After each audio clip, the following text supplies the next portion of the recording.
السلام عليكم ورحمة الله وبركاته.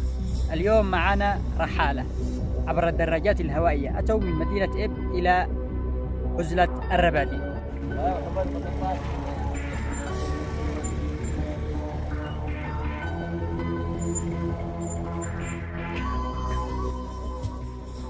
والله كل اسبوع نعمل رحله، نخرج رحلات أه. ومع الشباب كذا، مع اصحاب الحاره. طبعا الكابتن حذيفه والكابتن طلعت والكابتن عبد الرحمن، هذا حقنا دائما السجل اللي نحن بنخرج. الكابتن محمد النجيلي، هاوي للدراجات، راكب دراجات هوائيه.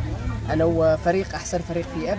استضفنا كباتن ما شاء الله، يعني كل واحد جاب صاحبه، كابتن الرعوي، ايمن، اسامه، خالد، الكابتن النجيلي، يعني في كثير ناس حاليا، بس انا عاد انا حابه الكابتن بكي الباشا والكابتن عبد الرحمن الهتار، وكذلك الكابتن طلعت الشعراني وحذيفه الباشا وبقيه الكباتن المتواجدين معنا. طبعا اليوم احنا فعلنا زياره الى منطقه الربادي، منطقه طبعا جميله في اب، بهدف ان تغيير الجو، اخذ مساحه من الراحه والاستقرار لفتره بعيدا عن العمل.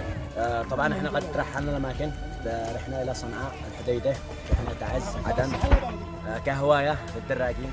طبعا كان الكابتن طلعت، انا المشرف الى عدن، كان المشرف الى صنعاء، هو حذيفه طبعا طلعوا لوحدهم. طبعا الصعوبات التي نواجه احنا دائما كفريق رحاله في الدراجات الهوائيه قد تكون احيانا في الطلول، او اذا تعطلت الدراجه الهوائيه ناخذ فتره مؤقته بس نعدل فيها الدراجات ونصلحها. كانت الظروف معانا عندما كنا بالسياكل يعني حاجه غريبه، ان احنا في اليمن ودراجين، وكانت صعبه معانا. وطبعا هنا باليمن اكثر شيء مظلوم هي الرياضه باليمن، يعني ما فيش مجال ان احنا نكون رياضه وفي اليمن، اسم رياضه في اليمن، هذا يعني الحاجه اللي مستحيل توقع. والعقبات اخرى كذلك،